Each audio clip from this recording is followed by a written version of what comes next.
इस नए गहन विश्लेषण में स्वागत है। आज की हमारी चर्चा आज का जो स्रोत है ना, वो अपने आप में बहुत ही अलग है। हाँ, बिल्कुल। अमूमन हम देखते हैं कि विश्लेषण के लिए कोई लंबी किताब होती है या कोई बहुत ही जटिल शोध पत्र होता है। सही कहा। या फिर आर्टिकल्स का ढेर होता है। लेकिन आज हमारे पास विश्लेषण के लिए कोई लंबा चौड़ा दस्तावेज नहीं है। आज हमारे पास बस एक इकलौती तस्वीर है। सिर्फ एक तस्वीर, और ये एवा शिवविक्की द्वारा हस्ताक्षरित है।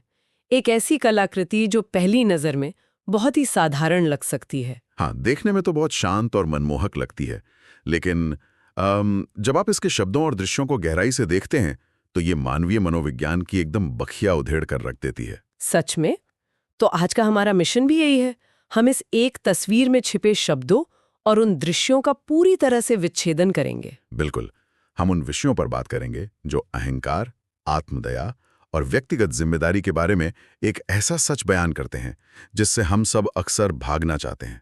बेहद खूबसूरत सुनहरी रोशनी से नहाई हुई प्रकृति है और ठीक उसके ऊपर लिखे हुए शब्द बिना किसी लाग लपेट के एक सख्त सच्चाई सामने रख देते हैं। एकदम सीधी चोट। एग्जैक्टली।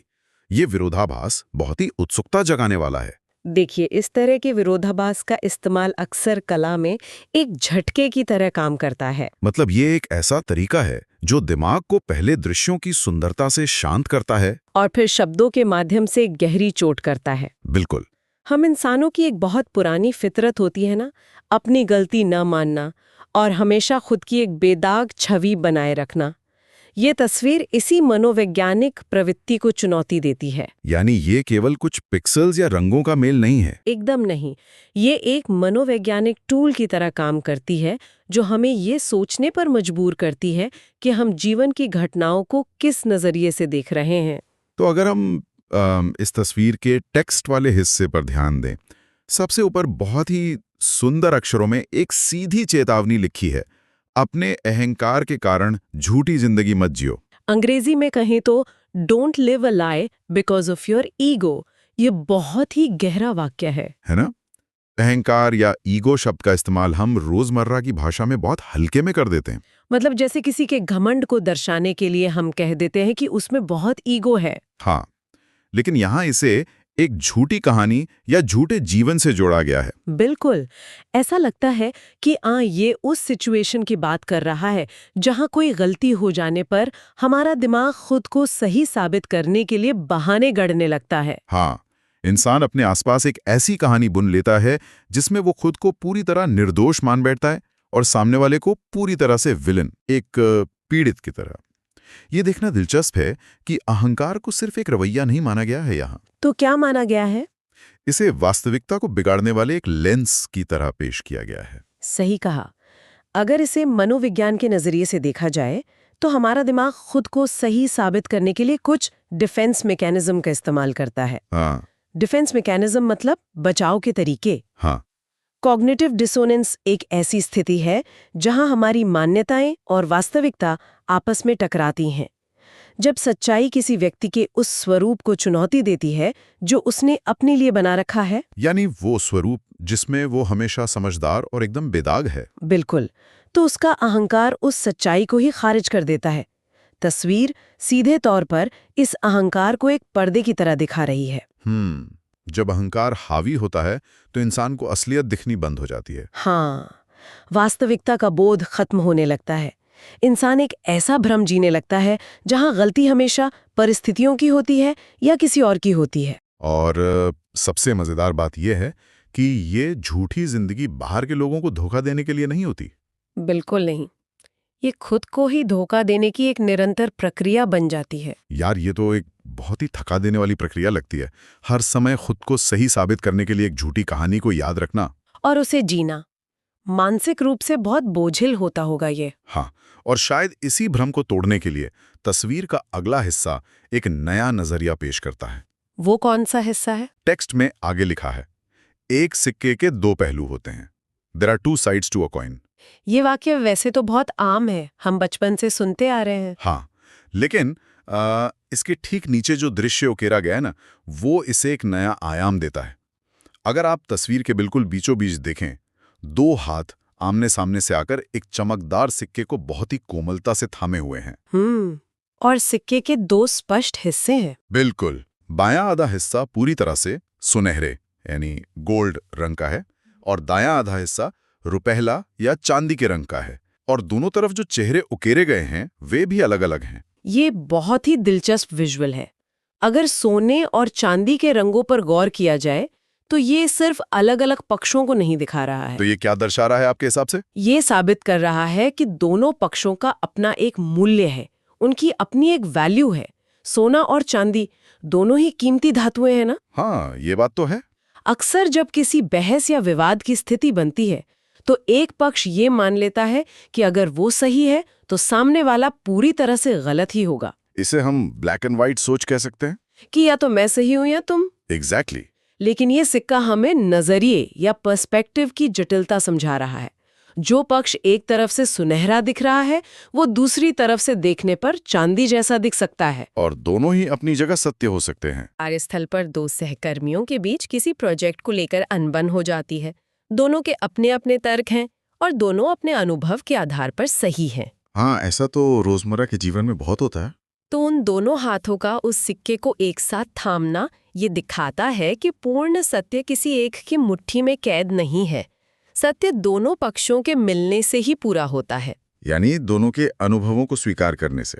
सत्य कोई एक सीधी रेखा नहीं है, ये एक ऐसा आकार है जिसे अलग अलग दिशाओं से देखने पर वो अलग अलग दिखाई देता है। बहुत सही उदाहरण दिया आपने।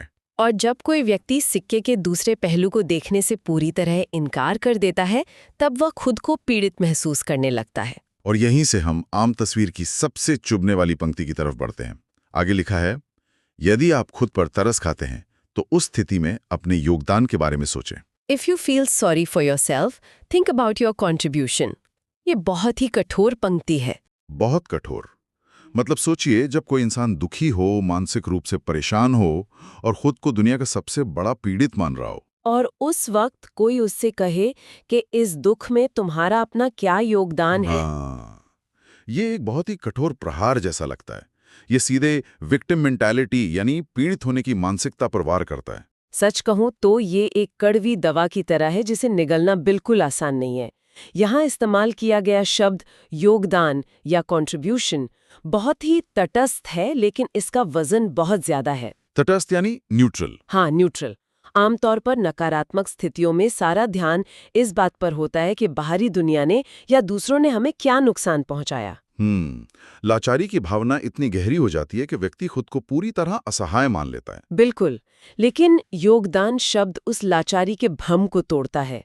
ये याद दिलाता है कि किसी भी उलझी हुई या परेशानी वाली स्थिति में व्यक्ति की अपनी भी एक भूमिका होती है। और ये भूमिका किसी एक्शन या इनएक्शन दोनों रूप में हो सकती है ना? हाँ। ये किसी गलत कदम के रूप में हो सकती है या फिर सही समय पर कुछ न करने के रूप में भी। इसे थोड़ा और समझते हैं। जैसे अगर कोई व्यक्ति किसी खराब रिश्ते में है और वो लगातार अपमान सह रहा है, तो उसका एक्शन शायद ये हो सकता है कि वो पलटकर गलत शब्दों का इस्तेमाल करे जिससे बात और बिगड़ जाए। हाँ, लेकिन उसका इनएक्शन या निष्क्रियता ये हो सकती है कि वो कोई बाउंड्री तय ना करे, वो कोई सीमा ना बनाए और उस स्थिति को यूं ही चलने दे। बिल्कुल। और दोनों ही मामलों में उस दुखद स्थिति को बनाए रखने में उसका एक योगदान है। ये बहुत ही गहरी बात है। जब इंसान इस योगदान को पहचान लेता है तो शक्ति वापस उसके अपने हाथों में आ जाती है। क्योंकि अगर समस्या में उसका योगदान है तो समाधान में भी उसका योगदान हो सकता है। एग्जैक्टली। वो समाधान के लिए केवल दूसरों पर निर्भर नहीं रहता। और इसी को व्यक्तिगत जिम्मेदारी लेना कहते हैं, अकाउंटेबिलिटी। आत्मदया एक बहुत ही आरामदायक कोना है जहां कोई जिम्मेदारी नहीं उठानी पड़ती। हाँ, बस सहानुभूति बटोरनी होती है। लेकिन जब व्यक्तिगत जिम्मेदारी की बात आती है तो ये व्यक्ति को उस आरामदायक कोने से खींचकर यथार्थ के कठोर मैदान में खड़ा कर देती है। ये एक सशक्तिकरण का टूल है। सशक्तिकरण यानी एम्पावरमेंट। और यह जिम्मेदारी आपसी संबंधों में कैसे काम करती है, इसे तस्वीर की अंतिम पंक्ति बहुत ही शानदार ढंग से समेटती है। वो पंक्ति क्या है? उसमें लिखा है, क्योंकि एक हाथ से कोई ताली नहीं बजा सकता। हो, ये तो हमारी बहुत ही मशहूर और पुरानी कहावत है। हाँ, बचपन से लेकर आज तक हर छोटे बड़े झगड़े में ये वाक्य सुनने को मिल ही जाता है।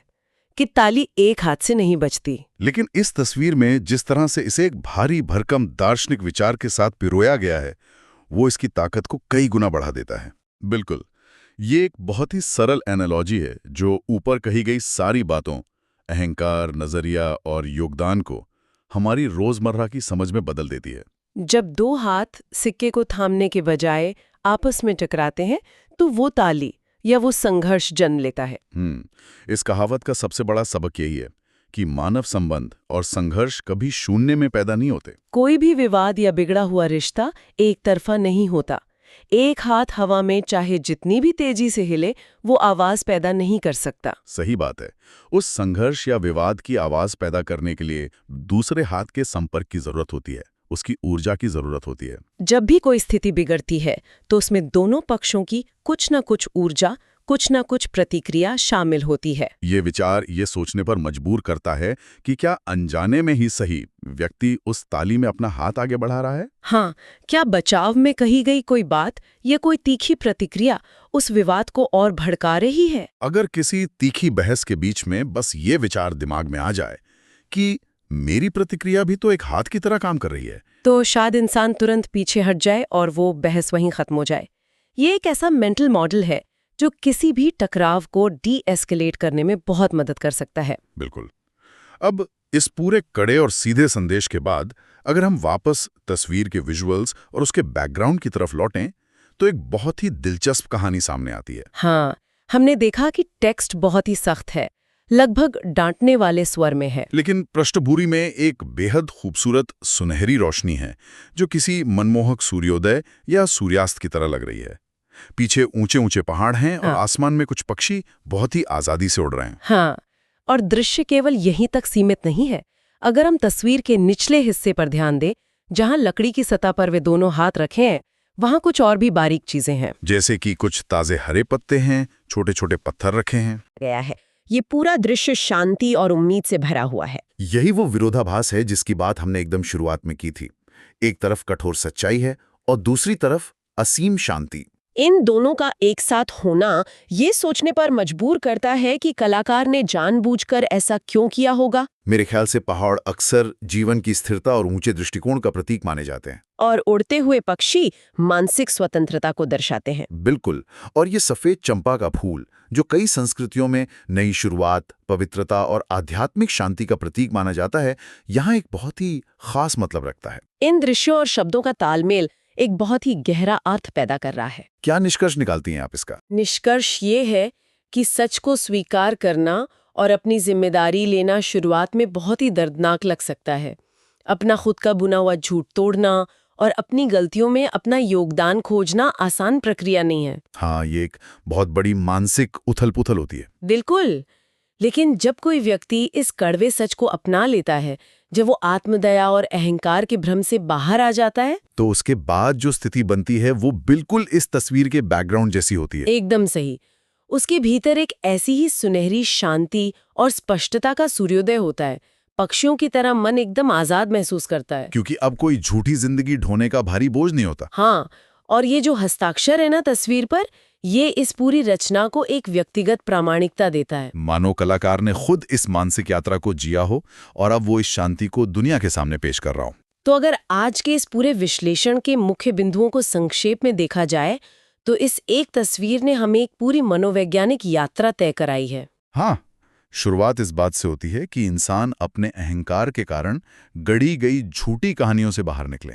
फिर सिक्के के दो पहलुओं के जरिए ये समझना कि हर स्थिति के कम से कम दो सच होते हैं और दोनों का अपना मूल्य है। इसके बाद आत्मदया में डूबकर दूसरों को दोष देने के बजाय किसी भी खराब स्थिति में अपने खुद के योगदान की पहचान करना। और अंत में ये स्वीकार करना कि हर संघर्ष में, हर ताली में एक हाथ हमारा भी होता है। ये पूरा विश्लेषण किसी भी सीखने वाले व्यक्ति के लिए एक बहुत ही व्यवहारिक टूलकिट की तरह काम कर सकता है। बिल्कुल, रोजमर्रा के जीवन में, चाहे वो किसी मीटिंग रूम की बहस हो, दोस्तों के बीच का कोई मनमुटाव हो या परिवार का कोई पुराना अनसुलझा विवाद हो, इस तस्वीर के संदेश को एक फ्रेमवर्क की तरह इस्तेमाल किया जा सकता है। ये ज्ञान इंसान को प्रतिक्रियात्मक यानी रिएक्टिव होने से बचाकर अधिक उत्तरदायी या रिस्पॉन्सिव बनाता है। ये सिखाता है कि समस्याओं में उलझने के बजाय उन्हें सुलझाने की चाबी अक्सर खुद अपने ही व्यवहार के विश्लेषण में छिपी होती है। ये एक ऐसा नजरिया है जो बाहरी दुनिया के साथ हमारे रिश्तों को पूरी तरह से बदल सकता है। लेकिन आज के इस चर्चा को समाप्त करने से पहले इस विचार को एक कदम और आगे ले जाने का समय है। वो कैसे? देखिए, इस पूरे विश्लेषण में मुख्य रूप से बाहरी विवादों और दूसरों के साथ झगड़ों में अपने योगदान को खोजने की बात हुई है। हमने दो लोगों या दो पक्षों के बीच के सिक्के और ताली की चर्चा की। हाँ, पूरा फोकस बाहरी संघर्ष पर था। लेकिन क्या हो अगर इस पूरी एनालॉजी को बाहरी दुनिया से हटाकर इंसान के अपने ही मन के भीतर चल रहे द्वंद्व यानी उसके इनर कॉन्फ्लिक्ट पर लागू किया जाए? ये बहुत ही दिलचस्प विचार है। कभी-कभी सबसे बड़ी लड़ाई बाहर नहीं बल्कि इंसान के अपने ही भीतर चल रही होती है, जहां उसका एक हिस्सा कुछ और चाहता है और दूसरा हिस्सा कुछ और। जब इंसान का अपना ही दिमाग, उसका अपना ही अहंकार एक हाथ से ताली बजाकर खुद को सही साबित करने की पूरी कोशिश कर रहा हो, तो जरा विचार करने वाली बात है कि वे दूसरा हाथ किसका होता है जो उसे रोकता है? एग्जैक्टली। क्या वो अंतरात्मा की आवाज है, उसकी अपनी समझदारी है, या उसकी अपनी ही असुरक्षाएं हैं जो उस ताली को पूरा नहीं होने देती? ये एक बहुत ही गहरा सोचने वाला विषय है। बिल्कुल। इस गहरे सवाल के साथ कि वो दूसरा हाथ हमारे भीतर कहाँ छिपा है, आज का ये गहन विश्लेषण हम यहीं समाप्त करते हैं। हमेशा कुछ नया सीखते रहें और चीजों को नए नजरिए से देखते रहें। जुड़ने के लिए धन्यवाद।